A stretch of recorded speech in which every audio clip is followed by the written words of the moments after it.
Sí, se ve.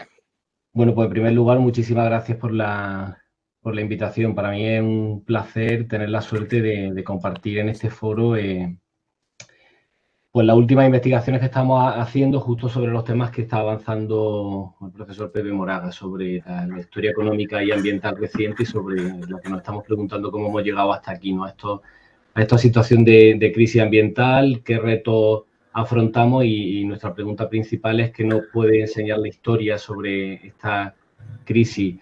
Y estoy muy contento por estar aquí por dos motivos. También, el primero, el personal, como ha dicho antes Pepe, el privilegio fue mío de ser alumno suyo. Él fue profesor, no lo ha dicho, de historia y de economía cuando me dio clase y he terminado siendo profesor de historia económica, así que creo que él tiene mucho que ver con que me haya dedicado a este tipo de investigación. Y en segundo lugar, creo que en la universidad tenemos un déficit muy importante en materia de divulgación y de transferencia.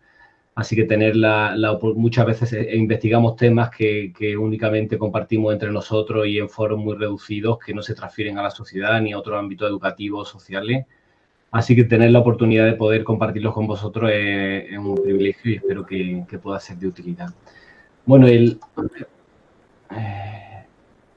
objetivo, como os pongo aquí, el objetivo de esta presentación va a ser resumir lo que hemos investigado recientemente y lo que sabemos sobre la historia de las grandes transiciones ecológicas y sobre los grandes cambios ambientales que ha habido en España desde aproximadamente el siglo XIX.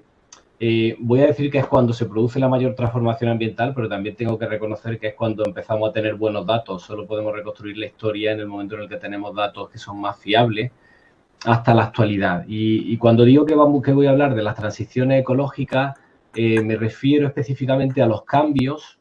Voy a hacer un repaso histórico sobre cómo ha cambiado la manera en la que los humanos y las sociedades nos relacionamos con el medio ambiente para satisfacer nuestras necesidades. Básicamente quiero abordar estas preguntas que os pongo aquí abajo. ¿Cómo han cambiado esas relaciones en perspectiva de muy largo plazo?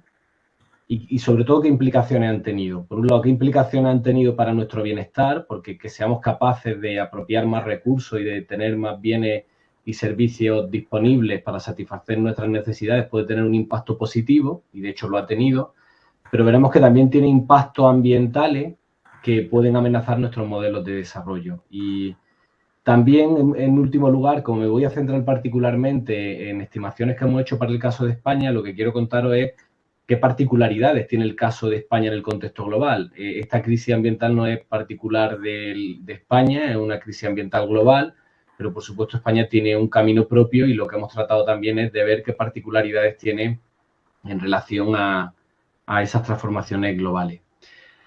Os presento aquí ahora un índice sobre lo que os quiero contar a lo largo de la presentación. En primer lugar, voy a empezar con una visión global del cambio ambiental, siempre en perspectiva histórica. Voy a centrarme siempre, voy a incidir en la perspectiva de largo plazo.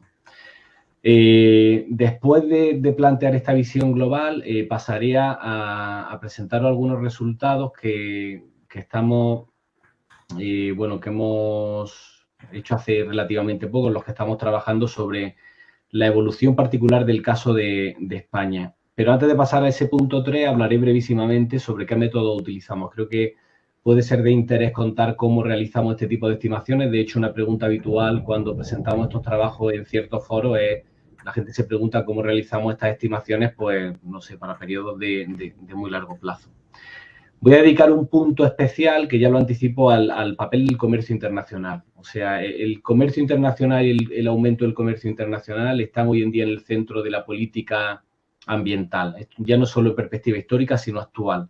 Quiero contaros cómo en las negociaciones, en las cumbres sobre el cambio climático, las transferencias de los impactos ambientales de unos países a otros está siendo un tema muy relevante y estos debates nosotros lo hemos querido incorporar también en nuestras investigaciones para analizarlo en perspectiva histórica. Básicamente anticipo también qué es lo que estamos haciendo, es que cuando Inglaterra en el siglo XIX importaba muchísimos productos agrarios de América Latina, estaba generando procesos de deforestación fuera. Ese proceso de deforestación se generaba en Brasil, en Argentina o en otros países, pero los responsables eran los países europeos que necesitaban esos productos para poner en marcha sus cambios económicos. Y esto llega hasta nuestros días. Voy a mostraros también cómo el comercio internacional es muy explicativo de las transiciones ecológicas actuales. Por último, hablaré de las implicaciones para el bienestar y para el medio ambiente que han tenido los cambios en la manera en la que utilizamos los recursos naturales y terminaré con una breve síntesis sobre lo que sabemos a día de hoy de esas transformaciones, insisto, históricas y qué es lo que no sabemos y qué preguntas tenemos todavía pendientes. Bueno, para empezar con esta visión global, os comparto esta figura que muestra la evolución de la extracción y el consumo de recursos materiales a nivel global en el mundo, entre 1800 y la actualidad. Dividimos la metodología con la que se realiza esta estimación, divide el uso de materiales o el tipo de materiales en estos 4 grandes grupos. La biomasa básicamente se refiere a los productos agrarios, hablaré bastante de esto en los próximos minutos, son principalmente los productos que dedicamos a la alimentación, pero también la madera y la leña, que tienen usos como materiales de construcción o como combustible. En negro tenemos los combustibles fósiles, principalmente el carbón, el petróleo, el gas natural, y en azul los metales, y en naranja, que es lo que tiene un peso mucho mayor en términos materiales, el resto de minerales no metálicos que van desde los materiales de construcción hasta los fertilizantes, piedras ornamentales y otro tipo de recursos. Bueno, cuando vemos esta figura sobre cómo ha cambiado nuestro consumo de recursos materiales en perspectiva de muy largo plazo, podemos identificar varias tendencias muy importantes. La primera de ellas es que ha habido una aceleración importantísima en nuestra capacidad extractiva y en el consumo de materiales. Estos materiales, como iré diciendo a continuación, y estos indicadores son bastante interesantes porque son buenas aproximaciones de dos cosas, positivas y negativas. Por un lado, es positivo que seamos capaces de extraer más recursos y utilizarlos para satisfacer nuestras necesidades, pero como contaré a continuación, justamente en ese proceso extractivo estamos generando muchos impactos ambientales diferentes en cada tipo de material que pueden resultar problemáticos. Bueno, ¿cómo hemos logrado multiplicar por 20 nuestra capacidad extractiva y en el uso de los recursos materiales? Pues principalmente por cambios tecnológicos muy profundos. Hemos pasado de tecnologías tradicionales movidas principalmente por la fuerza muscular humana y animal a las primeras tecnologías de la revolución industrial a finales del 18 y a lo largo del 19 que explican este pequeño crecimiento que empieza a observarse justo aquí en la gráfica, hacia tecnologías altamente extractivas como estas que vemos aquí, que son capaces de movilizar millones de toneladas de recursos naturales en muy pocos días. La segunda cosa que podemos ver en esta gráfica es que no solo hay un cambio cuantitativo, no solo hay una gran aceleración en el uso de recursos, sino que hay un cambio cualitativo muy importante. Y es que hemos pasado de sociedades en las que el 90 al 95% de todo nuestro consumo de recursos provenía de estos productos agrarios, éramos economías totalmente y sociedades totalmente dependientes de la tierra, a sociedades que hemos diversificado el uso de materiales para satisfacer nuestras necesidades. Cuando estamos diciendo que en sociedades tradicionales dependíamos totalmente de estos productos de la biomasa, que insisto, son los productos agrarios, es importante tenerlo en cuenta porque hoy en día los productos agrarios los utilizamos esencialmente para la alimentación humana. Sin embargo, en sociedades tradicionales cumplían funciones muy diversas. Desde, como os pongo aquí, como el combustible en la industria, que hoy en día se satisface con combustibles fósiles, pero antes se utilizaban pues la leña forestal, la leña de los cultivos y otros residuos vegetales, o por ejemplo el transporte. O sea, el combustible que movía el transporte en sociedades tradicionales era el alimento que comían los animales, porque casi todo el transporte se generaba con tracción animal o también con barcos de vela. Por tanto, no solo hay un cambio en esta transición ecológica histórica, por un lado tenemos una gran aceleración en el uso de recursos, pero por otro lado tenemos un cambio estructural en el tipo de materiales que utilizamos. Hemos pasado de sociedades dependientes de los productos agrarios, dependientes de la tierra, a sociedades dependientes, como dicen algunos autores, del subsuelo, o sea, de los recursos minerales, tanto energéticos como no energéticos.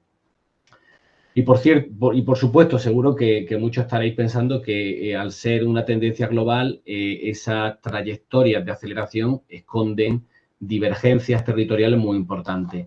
Conocemos todavía muy poco sobre esto, sobre las trayectorias históricas a nivel de país hay muy poquitos estudios todavía. Nosotros lo que estamos intentando es arrojar luz sobre el caso de España en particular, pero efectivamente sobre lo poco que sabemos ya es que hay unas divergencias territoriales muy importantes. Si calculamos el consumo de material en toneladas por habitante, o sea, los recursos materiales que consume cada ciudadano de cada país, observamos que países como Estados Unidos están cerca de las 30 toneladas al año, mientras que hay otros países como India, este es el caso de India, para el que hay un estudio interesante desde los años 60, que están entre 2 y 4 toneladas. Por tanto, en esa trayectoria también encontramos divergencias territoriales muy, muy importantes. Como decía antes, voy a pasar de manera rápida sobre estos puntos. Que haya habido una aceleración en esa transición ecológica en perspectiva histórica, en la que nos hemos movido de recursos dependientes de la tierra a combustibles fósiles y minerales, en la que se ha acelerado muchísimo el uso de materiales, tiene implicaciones tanto positivas como negativas. Cuando vemos esa gráfica, la primera implicación positiva que tenemos que subrayar es que a nivel per cápita y a nivel por habitante tenemos una disponibilidad de bienes materiales muy superior al de sociedades tradicionales o sociedades históricas donde había privaciones materiales muy importantes, desde el punto de vista alimentario hasta de suministro energético y de otro tipo. Tener más material a nuestra disposición, consumir más materiales en ciertas fases de nuestros niveles de desarrollo es indicativo de que el bienestar material ha mejorado mucho, como os pongo aquí, desde las sociedades de cazadores-recolectores, los consumos de energía materiales per cápita eran infinitamente menores a los que tenemos hoy. Además, hay buenas noticias, o sea, voy a seguir con las buenas noticias de este cambio. Que consumamos más materiales a nivel general, esto ha ido asociado también a ciertas mejoras tecnológicas que nos permiten hacer además un uso mucho más eficiente de esos materiales. Nosotros extraemos combustibles fósiles no siempre para consumirlos directamente, sino para utilizarlos como un consumo intermedio en la industria. Pues bien, en sociedades tradicionales, para producir cada unidad de acero, por ejemplo, dando los datos en kilos, a mediados del 19 en España se requerían 6 kilos de carbón para producir cada kilo de acero.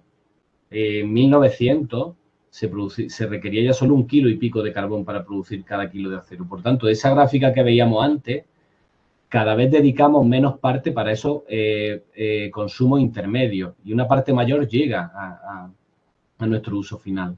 Pero incluso de los materiales que están llegando a nuestros hogares, el uso que hacemos a nivel final es mucho más eficiente. En términos energéticos, las chimeneas tradicionales, las hogueras tradicionales que había en las casas tenían una eficiencia, se estima, del 10 o el 15%. Del calor que generaban, nosotros solo nos beneficiamos del 10 o el 15%. Sin embargo, las actuales llegan al 90%. Por tanto, estas transformaciones de tener más bienes materiales a nuestra disposición y ser más eficientes explican, según muchos autores, esta gráfica que estáis viendo aquí, que es la de la reconstrucción del Producto Interior Bruto, de la renta, en este caso es la de España, pero está estimada para muchos países del mundo en perspectiva histórica. Cómo las sociedades tuvimos niveles de renta relativamente bajos y gracias al acceso masivo a esos recursos materiales hemos logrado niveles de producción de bienes y servicios ya en términos económicos muy, muy elevados. Hay muchos libros muy interesantes que han estado tratando estos temas, como estos que os pongo aquí, de Tony Rielly, un historiador económico muy famoso que ha hablado de cómo del impacto de la energía en la revolución industrial y lo que él viene a plantear esto que os contaba antes, que todas las sociedades tradicionales eran dependientes de la tierra para todas las actividades económicas.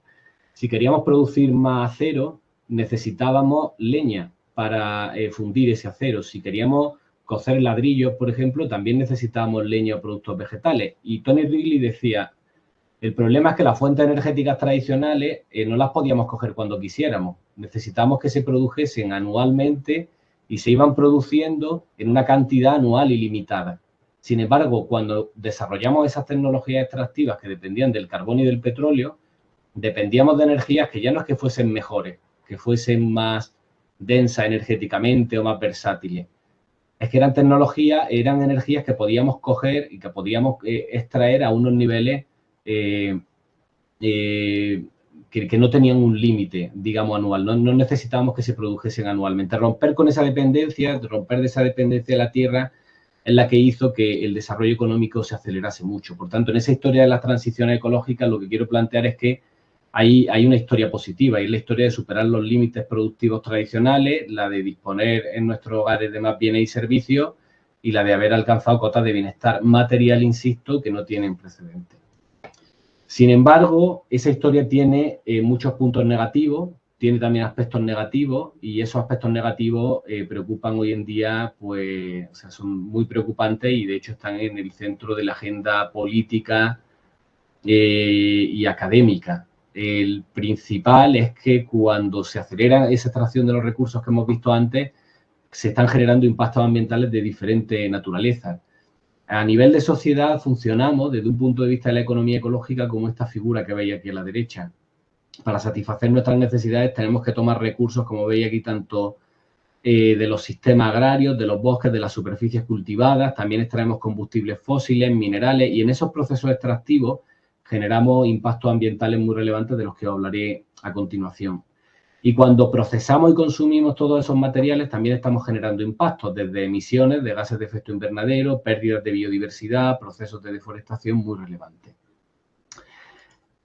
Sobre el tema de los impactos ambientales, sí quiero señalar una cosa, y es que en todo ese proceso de expansión de nuestra capacidad extractiva, generamos impactos que son múltiples, generamos impactos ambientales que son muy variados. Normalmente suele haber una simplificación muy importante en este tema porque la cuestión del cambio climático lo está dominando todo actualmente. Y cuando se habla de crisis ambiental, tiende a hablarse única y exclusivamente del cambio en el clima. Pero el cambio en el clima es solo uno de los múltiples impactos ambientales o de las crisis ambientales que estamos afrontando actualmente. El cambio climático se genera por la emisión de gases de efecto invernadero que causan el aumento de las temperaturas. Sin embargo, muchos autores dedicados al estudio de los impactos ambientales están poniendo de manifiesto que tenemos otro tipo de impactos más allá del cambio climático que incluso en algunos casos pueden llegar a ser hasta más amenazantes. Hay una propuesta reciente que es la que os pongo aquí a la derecha, el Centro de Resiliencia de la Universidad de Estocolmo, que es la de los límites planetarios. Es un grupo de investigación muy importante en Suecia que ha identificado 9 grandes impactos ambientales, que son los que tenéis aquí, e incluso ha identificado en esta línea discontinua cuáles son los umbrales de seguridad. Los umbrales a partir de los cuales, si superamos ese nivel de impacto, podemos entrar en una zona de alto riesgo. Ellos lo que plantean como zona de alto riesgo es una zona en la que estamos fuera de control. Ya no sabemos cómo pueden impactar esos problemas a nuestro bienestar o a nuestro desarrollo económico. Es decir, si sobrepasamos esa línea, podemos estar afrontando impactos que ya no son predecibles ni controlables. Puede que sean más o menos graves, pero no tenemos un control sobre ellos. Y como vemos aquí, en 3 de ellos se ha superado, estamos en zonas de riesgo, pero en otros 3, entre ellos el cambio climático, estamos en zonas de incertidumbre. Hemos superado el umbral de seguridad y estamos acercándonos al umbral de riesgo. Y por último, la cara negativa es que ese aumento del proceso extractivo que está generando estos problemas ambientales, que a su vez pueden amenazar nuestra forma de vida y nuestro desarrollo económico, no se ha producido, o sea, los efectos positivos no se han redistribuido de una manera igualitaria a nivel global. Esta gráfica muestra la evolución del PIB per cápita en más de una veintena de países del mundo. He subrayado en particular 4. Está tomada con los datos del proyecto Madison, que hace una reconstrucción de la evolución del PIB en perspectiva histórica, y lo que muestra un fenómeno que los historiadores económicos llevan estudiando bastante los últimos años, que se llama el fenómeno de la gran divergencia. La revolución industrial trajo consigo unas posibilidades de crecimiento enormes, y por tanto de mejorar nuestro bienestar material, pero ese proceso de crecimiento no ha tenido lugar en todos los países por igual, sino que ha habido algunos países, como estamos viendo aquí, el caso de Estados Unidos u otros muchos países de la OCDE, que se han lucrado de esa transición. Esa transición ecológica ha generado mejoras productivas, pero esas mejoras productivas no se han repartido, por tanto, de manera equitativa. Por tanto, ese proceso de transición ecológica, como pongo aquí, no ha permitido, o sea, como punto positivo, no ha permitido escapar de la trampa de la pobreza que perseguía a las sociedades preindustriales y que eran incapaces de mejorar sus condiciones de vida y que lo impidió durante muchísimos siglos, pero a la misma vez estamos generando riesgos impredecibles. Como dice John McNeill, que es un historiador ambiental muy famoso, estamos tal vez ante un experimento sin control. O como dice Tony Ridley, que este autor, este historiador económico, que por cierto murió hace una semana, hace un mes y pico, un profesor de la Universidad de Cambridge que ha analizado mucho estos fenómenos, es uno de los grandes expertos en la revolución industrial y también en historia poblacional. Él dice que la revolución industrial tal vez ya no solo sea evaluada como el hecho que nos permitió superar los límites del crecimiento, pues que nos impidieron prosperar en perspectiva histórica, sino que se ha leído a la larga como el precursor de una catástrofe sin precedentes. Ese aumento, esa transición ecológica, por tanto, tiene esas dos caras. Nos ha permitido mejorar mucho nuestros niveles de bienestar, ha generado impactos y retos, que son de los que os voy a hablar a continuación, que preocupan mucho política y socialmente. Y sobre esta preocupación, por cierto, mira, aquí os pongo una gráfica que ha estado circulando mucho últimamente para glosar los elementos fundamentales de las principales políticas económicas y ambientales que se están desarrollando hoy en día. Os pongo aquí esta palabra de desacoplamiento. Si nos vamos a los objetivos del desarrollo sostenible, vamos a encontrar, que sabéis que es la Agenda Rectora de Naciones Unidas hasta 2030, vamos a encontrar la palabra desacoplamiento en varios de sus objetivos específicos. Pero si nos vamos al programa Next Generation de la Unión Europea, que sabéis que este nuevo New Deal europeo en el que va a haber una redistribución de dinero sin precedentes, una tercera parte de ese programa de la Unión Europea que ya está en marcha, se va a destinar específicamente al European Green Deal, al Pacto Verde Europeo, a cuestiones medioambientales, y el principal argumento de ese European Green Deal, de ese Pacto Verde Europeo, es también el del desacoplamiento. ¿Pero desacoplamiento de qué? El desacoplamiento de nuestros niveles de bienestar del impacto ambiental. Lo que hemos visto es que esa transición ecológica nos ha permitido vivir muy bien, pero a la misma vez generar impactos ambientales que amenazan nuestro modelo de desarrollo. En consecuencia, ¿cuál debería ser nuestro objetivo de cara al futuro? Ser capaces de desacoplar los niveles de bienestar de los niveles de impacto ambiental. Esto es un reto muy complicado y requiere desacoplar otras muchas cosas intermedias. Algunos autores dicen que lo primero que tenemos que empezar es desacoplando los niveles de bienestar de crecimiento económico. Y hay muchos autores muy críticos con la utilización de indicadores como el PIB. O sea, pensar que crecer y expandirnos económicamente es lo que nos hace tener una sociedad mejor y más próspera es algo cuestionable. Y algunos autores plantean que tenemos que empezar desacoplando los niveles de bienestar de crecer necesario económicamente.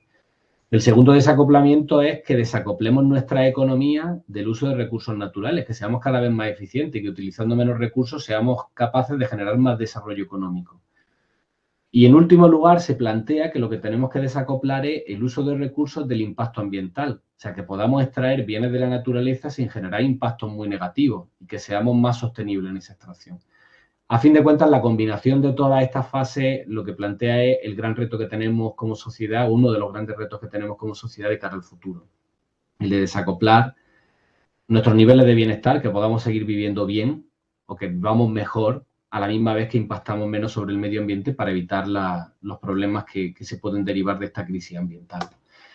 Los proyectos que nosotros estamos desarrollando, lo que planteamos es justamente esto. Cuando hemos solicitado estos proyectos, es que conocemos muy bien lo que quiere y lo que pretende la política ambiental y económica de cara al futuro, sin embargo, conocemos muy poco sobre las trayectorias pasadas de estos indicadores. Nosotros lo que hemos estado haciendo es analizarlas para el caso de España y también de otros países, y lo que os voy a presentar a partir de ahora son los resultados de estas investigaciones para el caso de España. ¿Cómo ha tenido lugar esa transición ecológica en España? ¿Cómo hemos llegado hasta aquí en el caso de España? ¿Y qué particularidades específicas tiene el caso español en relación a las trayectorias globales o de otros países del entorno? Antes de mostrar los resultados, bueno, quiero contaros brevemente qué tipo de método utilizamos para hacer las reconstrucciones que os voy a presentar a continuación. Porque al final mucha gente se pregunta, bueno, ¿cómo podéis reconstruir algo que, sobre todo los que no son historiadores, ¿no? Algo que ha ocurrido hace 400, 500 años? ¿De qué manera podemos tener información de algo que ha ocurrido hace tanto tiempo? Para las estimaciones que yo voy a presentar a continuación, utilizamos principalmente información estadística histórica, igual que hoy en día el INE hace reconstrucciones sobre producción, sobre empleo. Otros organismos a lo largo de la historia hicieron reconstrucciones similares. En el caso de España, estas empezaron más o menos a mediados del 19 y tenemos muy buena información pues, sobre estadística minera o sobre los anuarios de estadística agraria, anuarios estadísticos en general, que son los que utilizamos, unido a modelizaciones y otro tipo de cálculos para realizar este tipo de cálculos. Pero tenemos otras muchas, sobre esto no voy o sea, principalmente voy a hablar de resultados que se han estimado con estas fuentes, pero también utilizamos otras muchas fuentes para comprender los cambios ambientales y las transiciones ecológicas.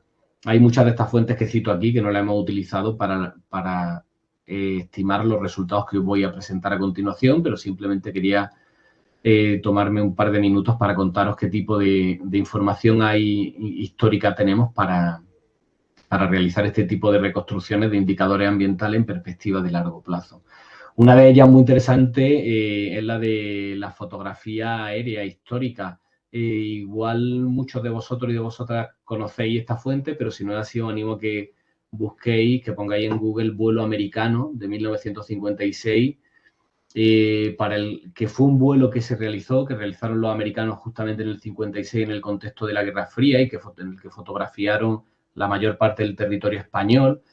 Y hoy diferentes comunidades autónomas han tomado aquellas fotos, las han puesto en orden y han generado visores en Internet muy fácil acceso y que nos permiten comparar cómo hoy el territorio, la ordenación del territorio en un punto concreto de Andalucía a cómo era en 1956. Aquí tenéis el caso de la ciudad de Sevilla y de la gran expansión que ha habido, pero estos visores, ya os digo, os van a permitir utilizarlos para cualquier municipio en el caso de Andalucía tiene un acceso muy fácil y muy bueno. También utilizamos la historia oral, hay datos parcelarios que se publicaron desde 1900, catastros, como por ejemplo el más detallado, más fiable, con el que contamos, el catastro del Marqués de la Ensenada, que está disponible online desde 1750. Si entráis en esta página web que tenéis aquí y buscáis en este buscador, incluís el nombre de cualquier municipio, vais a tener una información muy detallada, o sea, un documento de 30 o 40 páginas sobre la descripción de cómo era ese municipio en 1750 y datos de producción agraria, de empleo,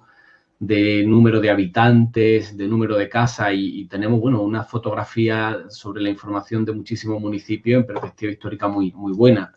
Hay contabilidades privadas desde el siglo XVI, protocolos notariales y también muchas veces lo que utilizamos es la propia observación, la naturaleza como una fuente histórica.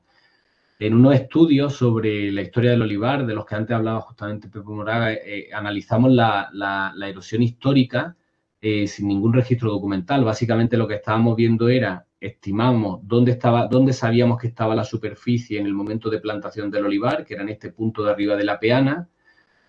Veíamos dónde está la superficie ahora, sabiendo la densidad del suelo, pues podemos saber el volumen de superficie que se ha perdido de suelo, que se ha erosionado desde su plantación hasta la actualidad. Y con otra información ya histórica, si sabemos el momento de plantación del olivo y qué tipo de manejo han tenido, podíamos inferir en qué momento histórico había habido más o menos procesos de erosión. Bueno, este tipo de fuentes son las que utilizamos para realizar estas reconstrucciones que os voy a presentar a continuación.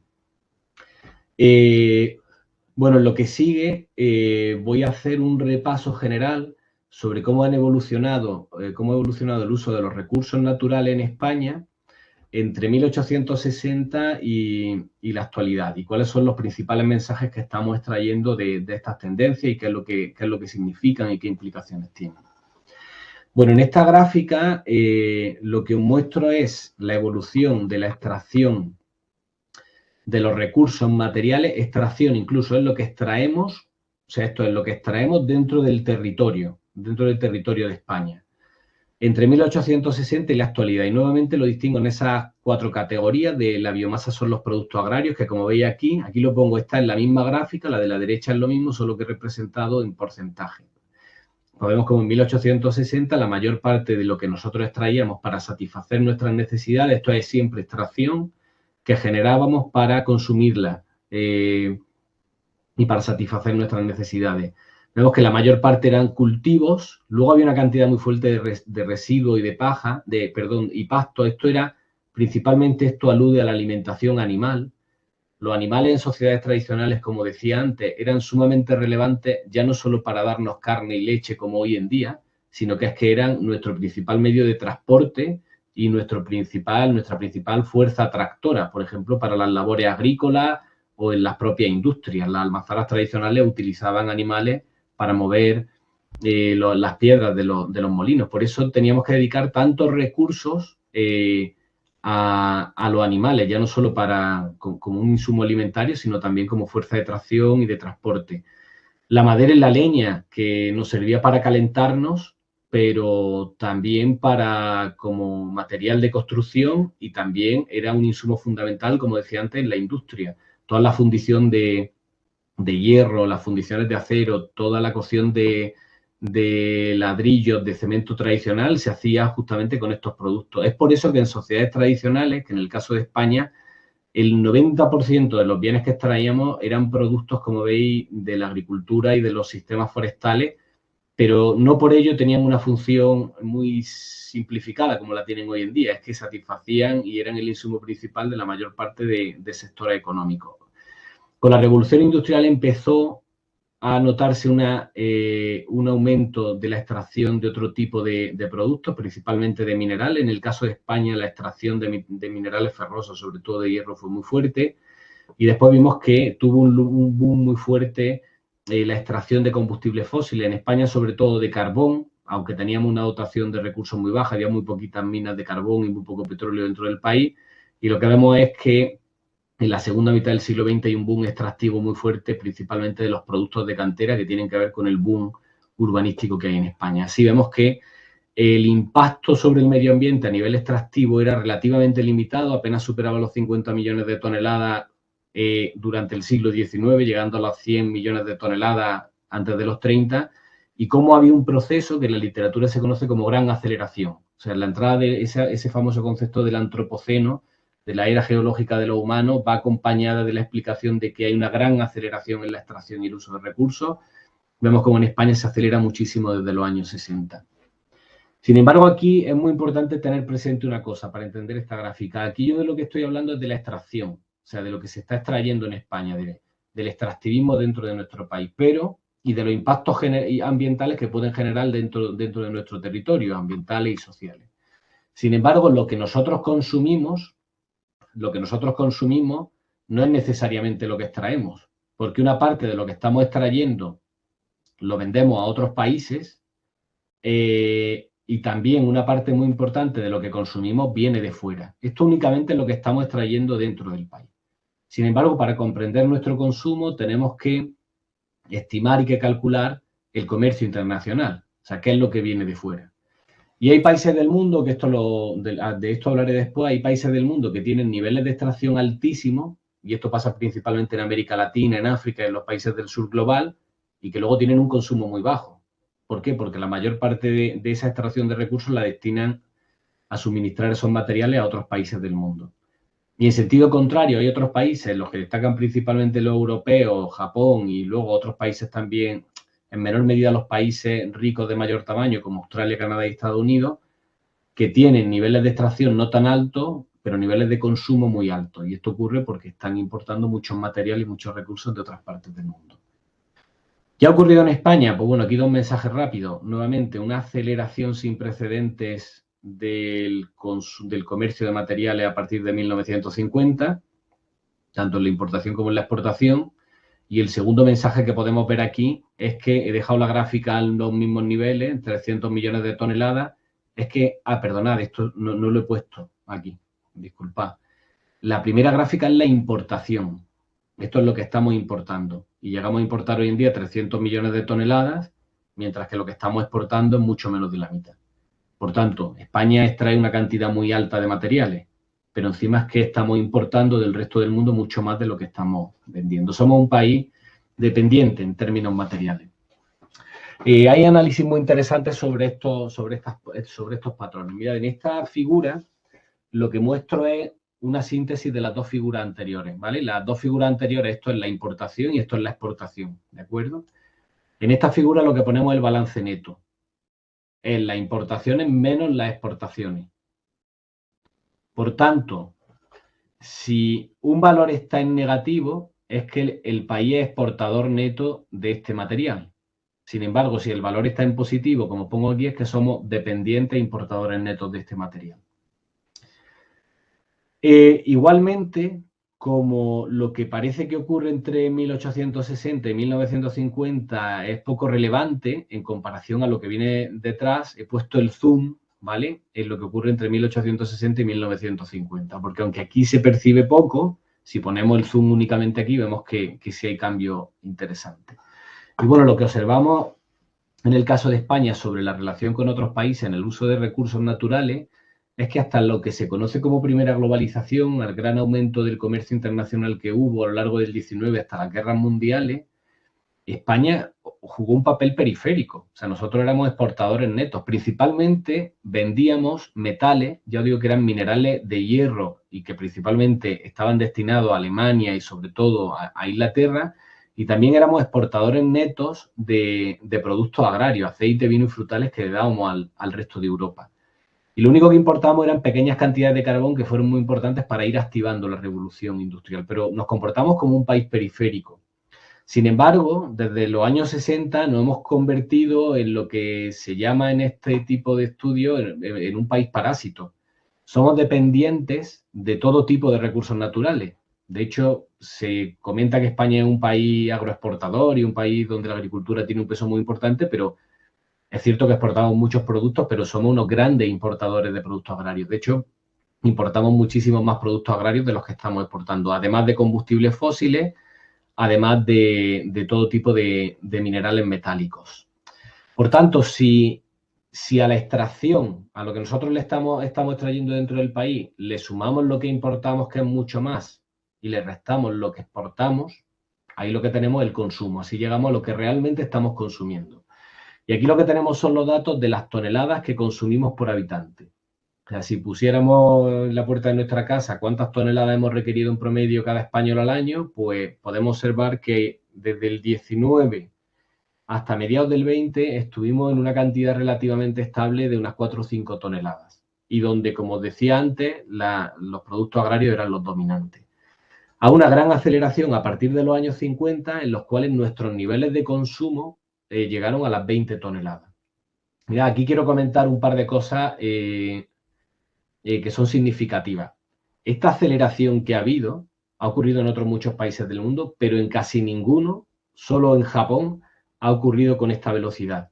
España, en términos de transición ecológica, de impacto ambiental y de consumo de recursos, tiene una particularidad en el contexto internacional, y es que somos un país de extremos. Cuando todo el mundo ha crecido, nosotros hemos crecido de una manera mucho más acelerada. Esto tiene una explicación histórica, y es que el resto de Europa empezó a crecer de una manera mucho más ordenada desde principios del 20 y sobre todo desde los años 40-50, cuando acaba la Segunda Guerra Mundial. Nosotros, por el franquismo y la autarquía, hubo una contracción de la economía muy fuerte e hizo que la aceleración en el uso de recursos, incluso del crecimiento económico, tuviese lugar después, en los años 60 principalmente. Entonces, cuando llegó esa fiesta, llegó con unos niveles de crecimiento infinitamente mayores que a los del resto de nuestro entorno. Pero ojo, la crisis de 2008 ha tenido este impacto y es una caída en el uso de recursos de más de 20 toneladas a algo menos de 10 toneladas. Ahora está subiendo. Estos son los datos de 2016, ahora está habiendo una recuperación y estamos ya por encima de los 12 toneladas aproximadamente. Estamos volviendo a subir. Esta caída nuevamente es inédita en la historia, solo es asimilable al colapso de la Unión Soviética, que tuvieron muchos países después del colapso de la Unión Soviética. Somos un país de extremo. Cuando hemos crecido, insisto, ha sido de manera mucho más acelerada, pero cuando hay una recesión a nivel global tenemos caídas muchísimo más fuertes. Ya solo una cosa más para entrar un poco en la caja negra de este tipo del uso de recursos y los diferentes tipos de recursos que hay. Aquí lo que os muestro es el consumo por habitante de recursos naturales y de recursos materiales en España, distinguiendo los que son productos agrarios, ¿vale?, que son estos de la biomasa, los verdes, de los que son abióticos, del subsuelo, que básicamente son los minerales y los combustibles fósiles. Dos mensajes rápidos sobre este cambio, y es que obviamente lo que ha guiado el aumento en nuestro consumo material son los productos minerales y de combustibles fósiles que hoy en día copan la mayor parte de satisfacen la mayor parte de nuestras necesidades. Sin embargo, aquí hay una historia muy interesante en el caso de la biomasa, insisto, estos productos agrarios, porque si os fijáis, nuestro consumo de productos agrarios en términos per cápita se ha mantenido relativamente estable. Se ha mantenido en torno a 3-4 toneladas, ha caído un poco, pero se ha mantenido en torno a 3-4 toneladas por habitante en perspectiva histórica. Y esto no significa que nuestros patrones de consumo de productos agrarios sean similares en la actualidad a los de 1960, sino que han ocurrido dos fenómenos históricos, documentamos que han ocurrido dos fenómenos históricos. Uno de ellos ha tirado el consumo hacia arriba, mientras que otro fenómeno ha tirado el consumo hacia abajo. Hoy en día consumimos mucho menos productos agrarios porque hoy en día la agricultura tiene una función esencial de alimentarnos.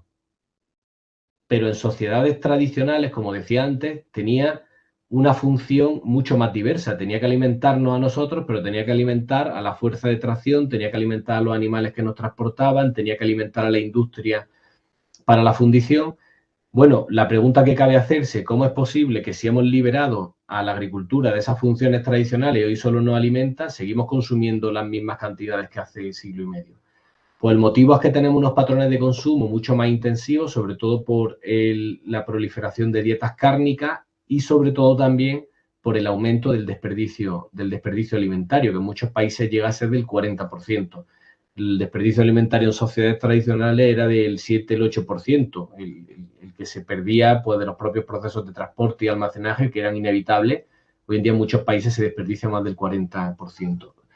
Mira, sobre esta historia os pongo un gráfico que ya no habla de toneladas, es del uso del suelo. Luego hablaré un poco del uso del suelo y de los cambios del uso del suelo en la historia en España.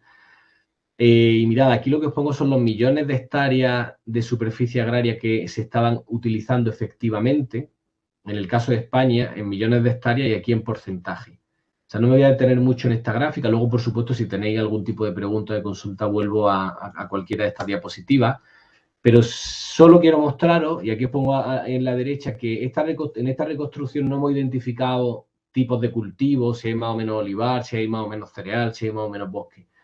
Lo que hemos identificado es a qué se destinaba ese cereal, porque el cereal se puede destinar a alimentarnos nosotros directamente o alimentar a los animales para que nos transporten. Pues fijaros, identificando los usos finales de a lo que dedicábamos la tierra, vemos que en estas sociedades tradicionales solo un 30 y pico % de la superficie agraria en España se destinaba a la alimentación humana. Hoy en día se destina más del 80%. En sociedades tradicionales donde no había carbón, petróleo ni otro tipo de recursos inorgánicos, teníamos que transportarnos y teníamos que calentarnos con productos agrarios, teníamos que dedicar un 65% de la superficie para generar combustible y para generar productos agrarios que permitiesen el transporte. Mira, este tipo de gráfica hoy en día dedicamos el 70 y pico % a alimentarnos y luego hay un porcentaje cada vez mayor para biomateriales, fibras, textiles y otros productos agrarios que se utilizan con usos no alimentarios. Mira, esta gráfica es importante y la estamos utilizando en algunos debates más allá de cuestiones históricas porque nos ofrece información muy importante sobre un debate relevante hoy en día, que es el de la competición, el de la competición o competencia por la tierra, creo que se llama.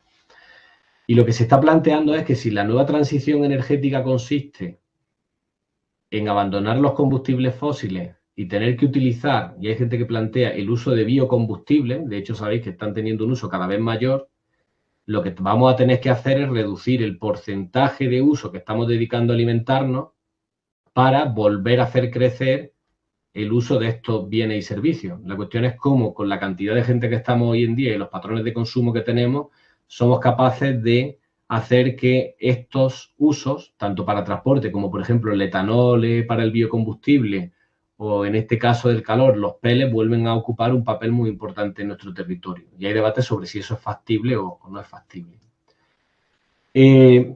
Bueno, continuando con la evolución de la transición ecológica en España, voy a contar, bueno, hemos visto las tendencias principales de cómo ha crecido, qué tipo de materiales utilizamos, por qué ha cambiado el uso de ese tipo de materiales. En lo siguiente voy a presentaros dos cosas. Uno es cómo ha evolucionado el caso de España en perspectiva comparada en relación con otros países. No hemos comportado de la misma manera que el resto de países, hemos consumido más, hemos consumido menos. Es nuestra responsabilidad mayor o menor en términos de impacto ambiental. Y después lo que voy a mostrar es la relación de ese uso de recursos con los niveles de desarrollo económico y de bienestar.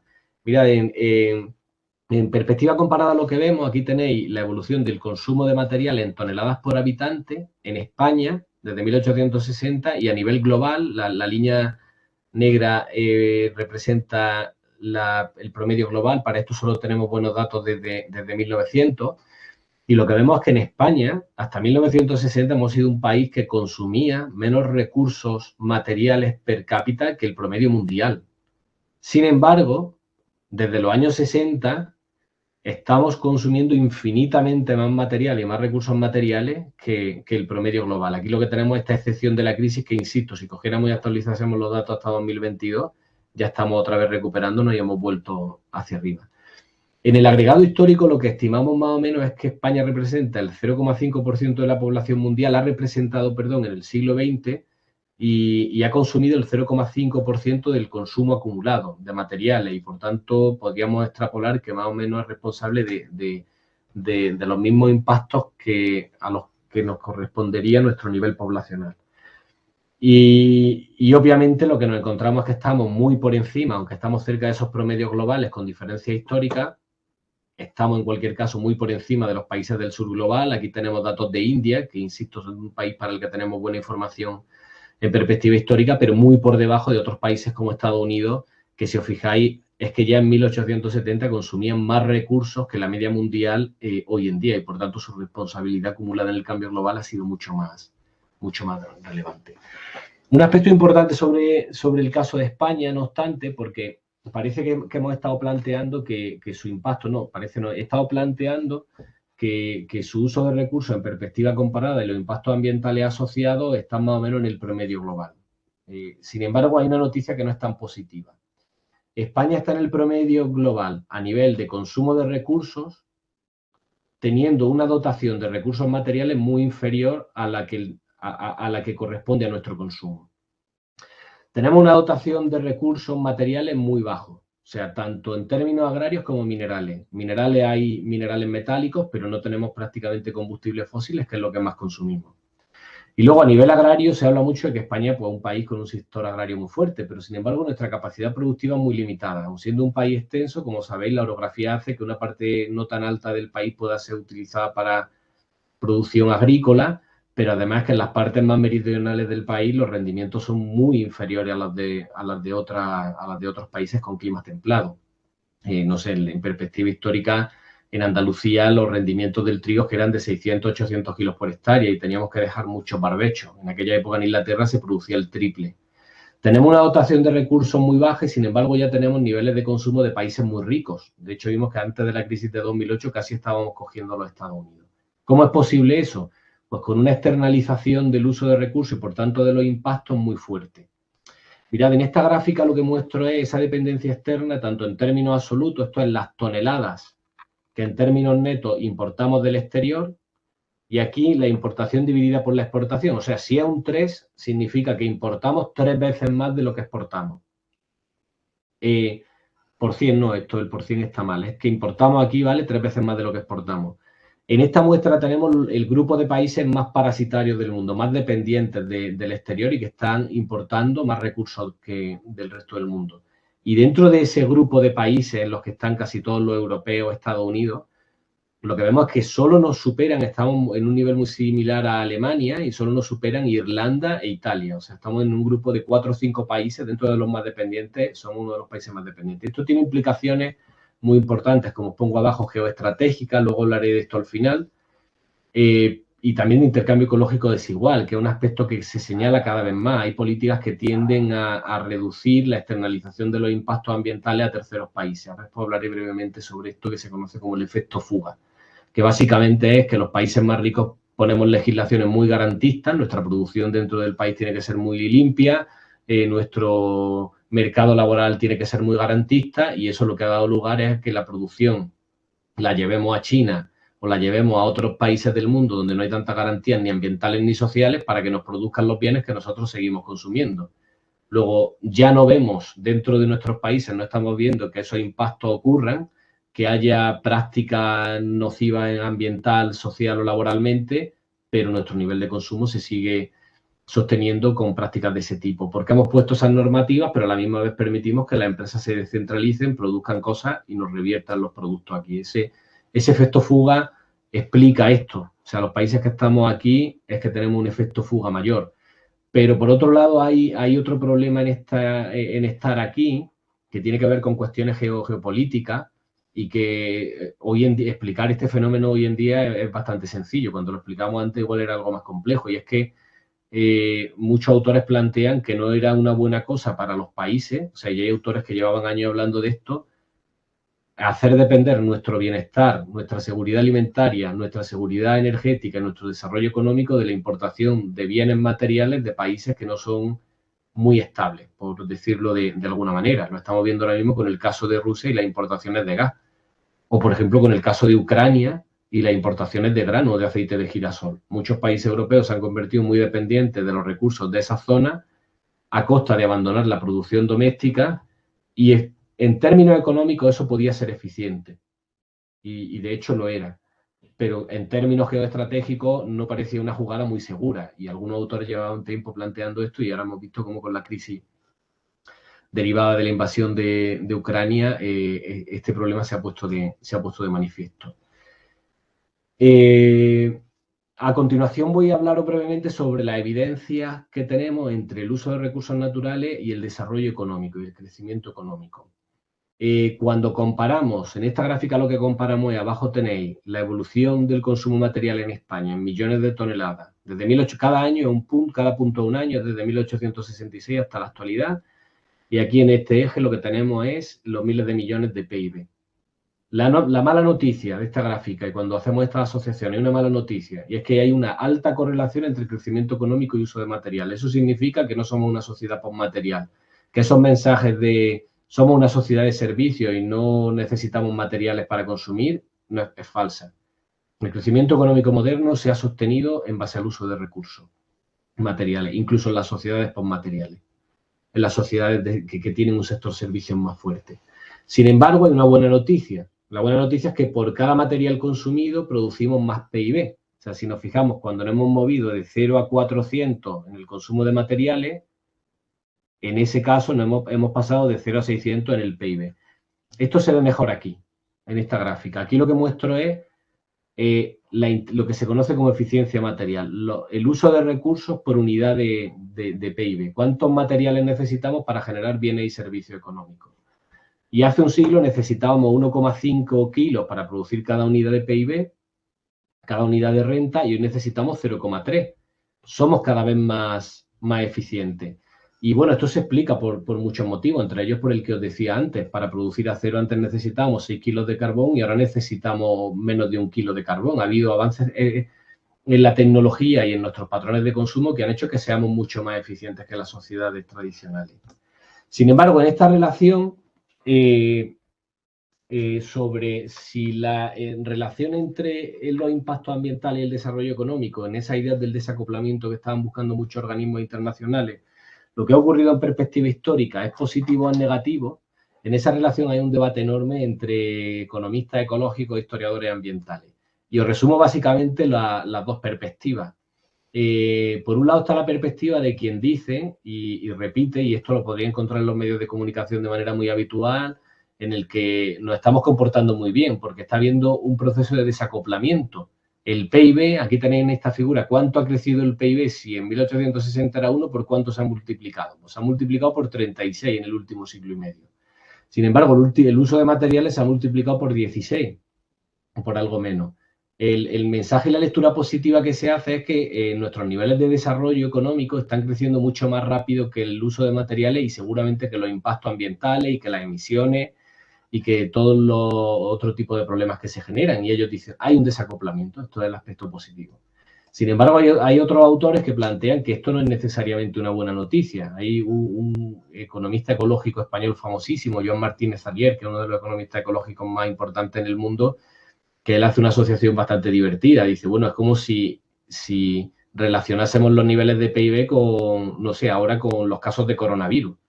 Si los casos de coronavirus este año se multiplican por 10, ¿Es bueno o es malo? Pues todos diríamos que es malo porque se ha multiplicado por 10. O sea, sería absurdo que alguien viniera y nos dijese, no, se ha multiplicado por 10, pero el PIB se ha multiplicado por 30. Qué buenas noticias. La cuestión es que los impactos ambientales, como dice Joan Martínez Alier, no entienden de Producto Interior Bruto ni de desarrollo económico. Es cierto, por tanto, que somos cada vez más eficientes, pero también es cierto que los niveles absolutos de impacto ambiental a nivel global no han dejado de crecer y, por tanto, las amenazas asociadas no han dejado de crecer. Esto no sé si nos da tiempo a explicarlo luego, aprovecho para comentarlo. Esto en la literatura se conoce como efecto de rebote o paradoja de Jevons. Jevons fue un economista inglés que a finales del siglo XIX él observaba una cosa, decía, bueno, las máquinas de vapor y los altos hornos que hay que se están desarrollando en Inglaterra son cada vez más eficientes. Necesitan cada vez menos carbón para generar la misma unidad de producto. Dice, pero el consumo de carbón total en el país no está creciendo, está subiendo, hay un efecto rebote. Y eso no está ocurriendo a nosotros. Hace 30 años los coches consumían 3 o 4 veces menos que de lo que consumen ahora por 100 kilómetros. Antes podían consumir, no sé, 15 litros y ahora 5 o 6 litros. ¿Significa que esa mejora de eficiencia ha derivado en una reducción del consumo de materiales? Pues lo que sabemos en perspectiva histórica es que no. Es que las mejoras en la eficiencia por lo general se traducen en aumento en el consumo, porque aunque los coches ahora consuman menos, lo que ha ocurrido es que en lugar de tener un coche por familia tenemos dos, en lugar de cogerlo solo el fin de semana, lo coges toda la semana y los fines de semana haces viajes mucho más largos. La evidencia histórica, por tanto, esas lecciones de la historia lo que nos muestran es esto. Ha habido mejoras en la eficiencia sin duda, pero generalmente no la hemos comido y ha habido un efecto rebote y lo importante es que esta gráfica, esta línea de aquí roja caiga. Son las 6:05, creo que no sé si debería estar ya mucho más tiempo. Me queda bastante material, pero no sé si tendría 10-15 minutos para organizarme lo que me queda. Sí, sí, no te preocupes, Juan. Vamos bien. Vale, pues voy a intentar contar rápidamente, voy a ser mucho más esquemático en lo que me queda. Sí, porque quiero priorizar un par de cosas, pero no me va a dar tiempo a contar todo lo que tenía. Bueno, lo que quiero contar a continuación es el impacto del comercio internacional, el papel del comercio en la transición ecológica y en el uso de recursos. Bueno, lo que os voy a contar ahora igual es, esta primera explicación es un poco más técnica, pero quiero dedicarle un minuto a explicar esto porque es un fenómeno muy relevante que está jugando un papel muy importante en la política ambiental actual. Mira, en el protocolo de Kioto, en los acuerdos de Kioto, se estableció la manera de contabilizar las emisiones de cada país. Y el sistema que se desarrolló en aquel protocolo, básicamente, era similar al de los indicadores que yo he ido mostrando hasta ahora. Por ejemplo, para saber el consumo de carbón en un país, lo que hacemos nosotros es estimamos la producción y la extracción que hay en ese país. Si España, por ejemplo, esto es ficticio, produce 10 de carbón, no significa que consuma 10 de carbón, porque importa 30 y solo vende 5, pues al final su consumo es 35. Así es como se estima el consumo de recursos naturales dentro de un país. Esto se conoce como estimaciones, como pongo aquí, PBA o estimaciones territoriales. Yo saco esas 35 toneladas de carbón que se producen en España y puedo saber cuántas emisiones se generan. Sin embargo, con esta metodología es cuando apareció que China y otros países del sur global eran los principales emisores del mundo, porque estaban consumiendo muchísimo carbón y muchísimos combustibles fósiles. Y ellos rápidamente reaccionaron y dijeron, vale, eso es cierto. Desde un punto de vista del carbón que se quema en mi país, de los materiales que se queman en mi país y de las emisiones que se están generando aquí, yo estoy emitiendo mucho. Pero ellos lo que planteaban es lo siguiente, que es esto que os pongo a la derecha. China está consumiendo muchísimo carbón o muchísimos recursos naturales para producir maquinaria que finalmente nos exporta a nosotros.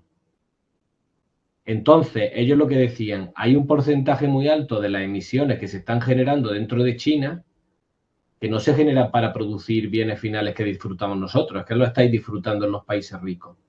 Lo que estaban diciendo básicamente era toda la industria automovilística de Detroit o de muchos países europeos que habéis desmantelado con los planes de reconversión industrial, entre ellos también dentro de España con el famoso plan de reconversión industrial de los 80, os habéis cargado vuestra industria allí, la habéis deslocalizado a China, pero China sigue produciendo esos productos que os vende a vosotros, los seguís consumiendo. Lo que habéis hecho es mover, vuestras empresas han movido sus centros de producción de los países donde están a otros países periféricos. Y claro, en ese proceso intermedio se generan emisiones, se genera deforestación y se generan impactos. Lo que no podéis es contabilizárnosla a nosotros, porque los responsables siguen siendo los consumidores finales. Esto ahora mismo está suponiendo un aspecto muy importante para identificar las responsabilidades ambientales dentro de cada país, porque genera esos efectos fuga de los que os hablaba antes. Países que generan legislaciones muy garantistas, pero que lo que están haciendo es forzar a sus empresas a desplazar actividades y sectores contaminantes a otros países. Con las contabilidades del protocolo de Kioto le imputamos las emisiones a los países productores, pero lo que no contamos es que esas emisiones se producen para satisfacer nuestras necesidades. Por tanto, lo que está habiendo recientemente es un gran cambio para introducir este nuevo tipo de estimaciones basadas en el consumo. Se conocen como estimaciones que ponen la responsabilidad y la carga de la responsabilidad en el consumidor. No sé si me va a dar tiempo a hablar de esto luego, así que lo digo ahora. En ningún país europeo se asume que haya trabajo esclavo de manera formal.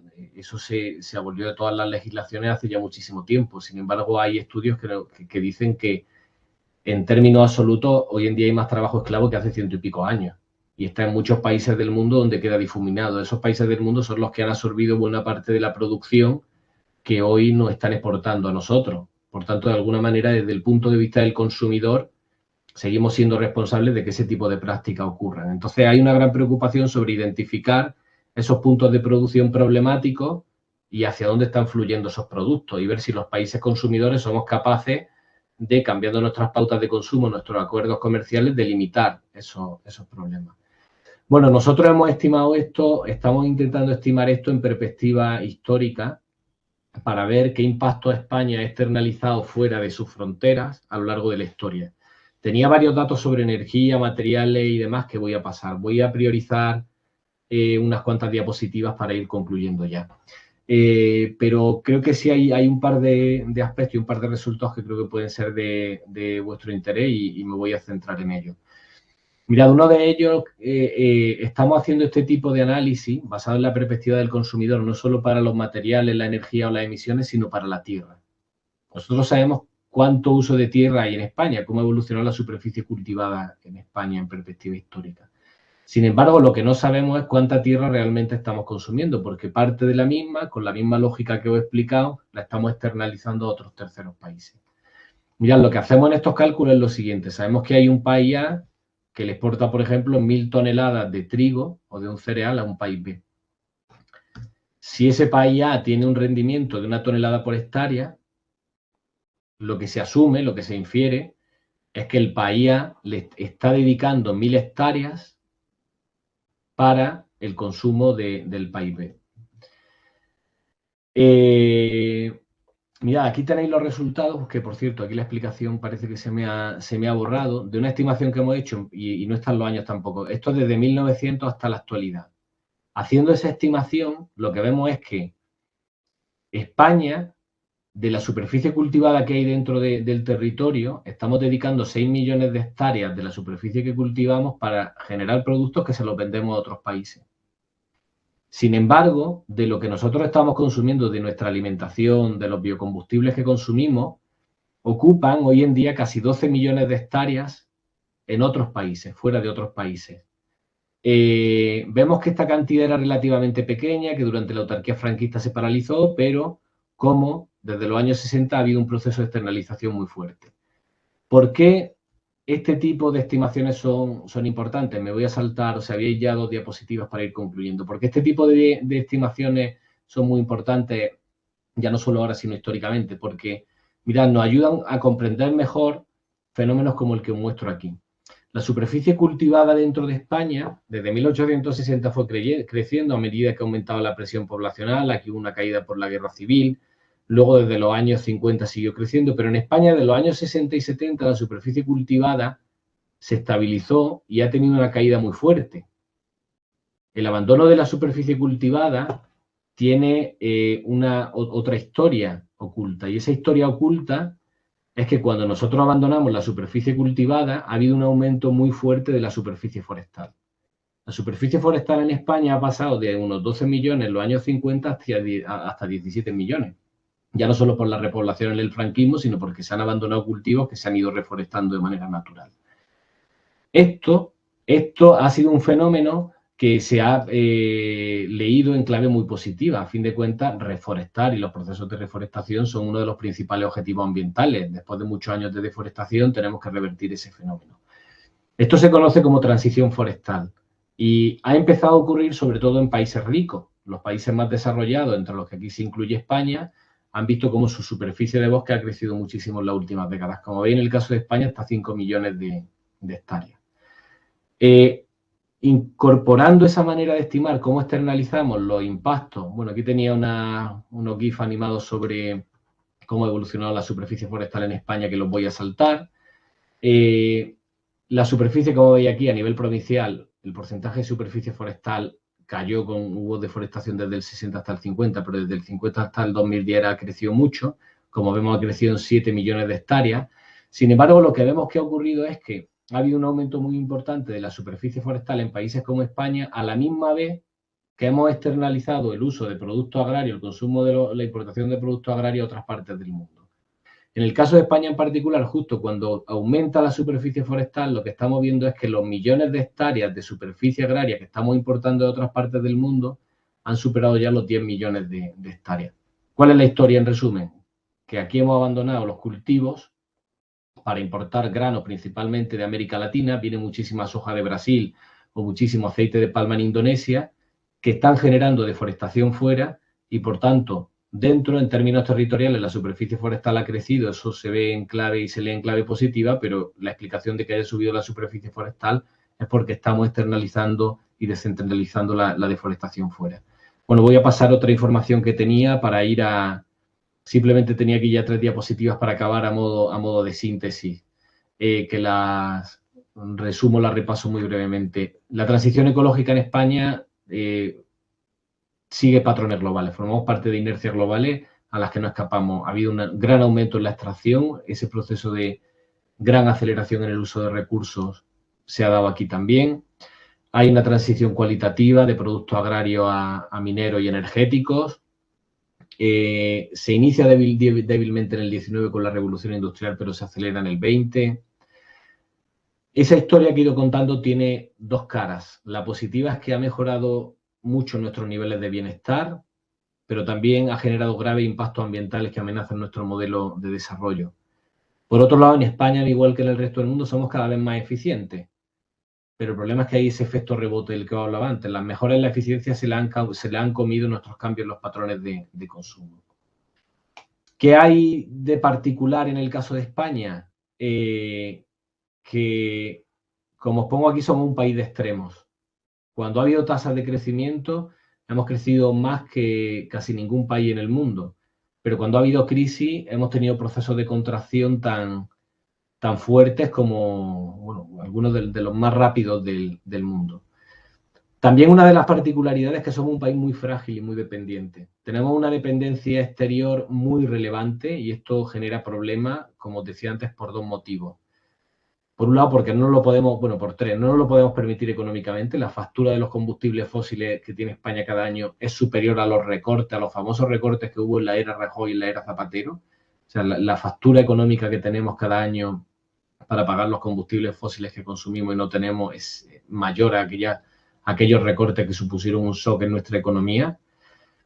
Tenemos dependencia de países inestables, como hemos visto ahora en el caso de Rusia y también de Argelia, y además generamos patrones de intercambio ecológico desigual que hoy se están corrigiendo. Esto básicamente se explica por un efecto, ese efecto fuga, que muchas instituciones están intentando corregir. Lecciones de la historia, y con esta ya sí prometo concluir. para la transición ecológica futura? Bueno, la transición ecológica futura tiene un objetivo fundamental, como os decía, y que aparece en el nuevo Pacto Verde Europeo, que está dentro de los ODS, de los Objetivos del Desarrollo Sostenible. Y nuestro gran reto básicamente es seguir viviendo bien. Bueno, seguir viviendo bien algunos, porque el mundo sigue siendo muy desigual todavía, pero que sigamos viviendo mejor, mejoremos nuestros niveles de bienestar, reduciendo el uso de recursos y minimizando los impactos. Y además sabiendo que el uso de los recursos, tenemos que minimizar ese uso de recursos, no solo porque generen impacto, sino porque muchos de ellos se agotan, son agotables y tenemos que generar formas de producción y de consumo que sean menos dependientes de ellos. Lo que nos enseña la historia para ver si podemos o no podemos cumplir esos objetivos. Hoy en día hay dos tipos de respuestas, así lograremos superar esta amenaza o si lograremos cumplir esos objetivos de mejorar nuestro bienestar minimizando impactos. Tenemos el grupo tecno, o sea, simplificando mucho, ¿no? Tenemos el grupo tecno optimista, que es el de gente que dice, bueno, ya vendrán desarrollos tecnológicos que nos harán superar estos problemas ambientales, no hay que ser tan alarmistas. Y luego tenemos, por otro lado, quienes hablan del colapso. Esto no tiene arreglo y nuestra sociedad y nuestra civilización va a un colapso, vamos directo a un colapso y es imposible que podamos resolverlo. Bueno, ¿qué nos enseña la historia? Da más argumentos a los tecno-optimistas, da más argumentos a quienes aluden escenarios menos amables. La evidencia de la historia yo creo que sirven para dar argumentos en ambas direcciones. A nivel de ser optimista, los motivos para el optimismo desde la historia, por un lado, hay algo inevitable, o sea, y es que no podemos obviar.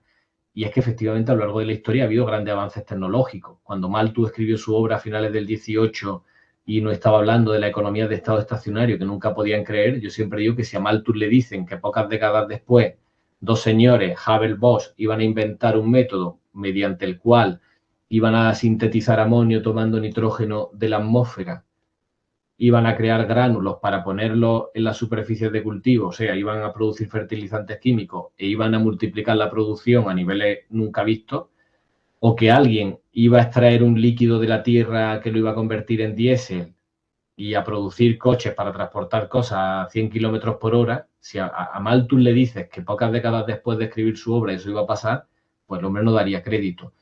Ha habido saltos tecnológicos muy fuertes a lo largo de la historia, eso es cierto. Pero a quienes se aferran a esos argumentos también hay que decirle que la historia nos muestra que esos milagros tecnológicos, como os pongo aquí al final, no llegan cuando nosotros queremos. De hecho, hay autores que dicen, Malthus no tenía razón, porque cuando la población creció muchísimo, fuimos capaces de desarrollar nuevas tecnologías que nos permitieron salir de esa crisis. Bueno, Malthus estuvo teniendo razón 2000 años, porque en los 2000 años anteriores a la revolución industrial, las sociedades tenían avances poblacionales, entraban en crisis epidemia y volvían a caer, y lo que vemos también a lo largo de la historia es que hay evidencias de colapsos muy fuertes, o bien de retroceso y de caída en los niveles de vida, de grandes civilizaciones, pero también de muchos grupos sociales o de pequeños municipios a nivel menor. Nosotros hemos estudiado estudios de caso aquí en Andalucía y hay muchos municipios que a finales del 19 entraron en crisis productivas que se derivaron en migraciones, conflictos sociales y empeoramiento de los niveles de vida biológicos. Las tallas de las quintas iban cayendo en centímetros durante algunos años. Luego, aunque es cierto que ha habido avances tecnológicos, la historia nos dice que esos cambios tecnológicos no llegan cuando queremos, no hay una mano invisible del mercado que nos dice ahora tenemos este problema, se desarrolla la tecnología. Ha habido evidencias de colapsos que nos invitan a ser cautos y otra cosa que también nos dice la historia es que hay efectos rebote. O sea, que cuando mejoramos tecnológicamente algo, eso no sirve para que los impactos ambientales se reduzcan, sino para que una minoría y ciertos grupos sociales puedan aumentar su consumo mucho más. Con esto termino y disculpad si me he extendido más de lo que debía.